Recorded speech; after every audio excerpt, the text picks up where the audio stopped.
বাংলাদেশের চলচ্চিত্র শিল্পী সমিতির নির্বাচনে নিরঙ্কুশ জয় পেয়েছে মিশা ডিপজল পরিষদ।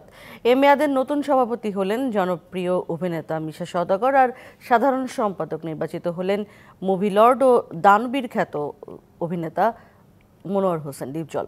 জয়ের পর সবাইকে সাথে নিয়ে এক হয়ে কাজ করার শপথ নেন তারা।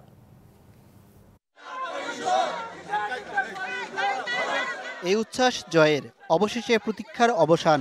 বাংলাদেশ চলচ্চিত্র শিল্পী সমিতির নির্বাচন, মিশা ডিপজল পরিষদের জয় জয়কার। টান টান উত্তেজনায় 10 ঘন্টা ভোট গণনার পর সকাল 6:30টায় ফলাফল ঘোষণা। নতুন সভাপতি হলেন মিশা সওদাগর আর সাধারণ সম্পাদক মনোয়ার হোসেন ডিপজল। জয়ের পর জানালেন ভেদাভেদ ভুলে সবাইকে সাথে নিয়ে একাট্টা হয়ে কাজ করার।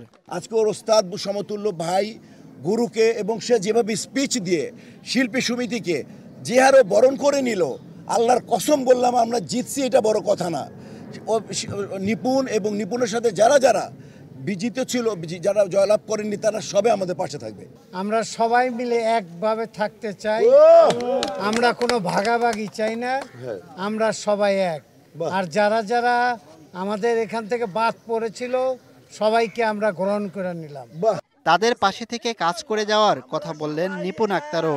আমি ধন্যবাদ দিব যেসব শিল্পীরা আমাকে এত সম্মানিত করেছেন, যেটা আমার চিন্তার বাইরে ছিল।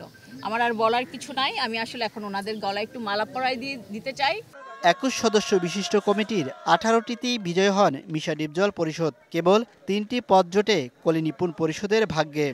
নিপুণ আক্তার 209 ভোট পেয়েছেন, মনোয়ার হোসেন ডিপজল 225 ভোট পেয়ে নির্বাচিত, জনাব মাহমুদ কলি পেয়েছেন 170 ভোট, মিশা সওদাগর 265 ভোট পেয়ে নির্বাচিত। সভাপতি পদে মিশা সওদাগর বিজয় হন 265 ভোট পেয়ে, আর মাহমুদ কলি পেয়েছেন 170 vote.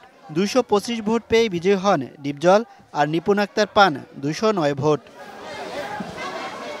Mohaiminul Khan Apu, DBC news, Dhaka.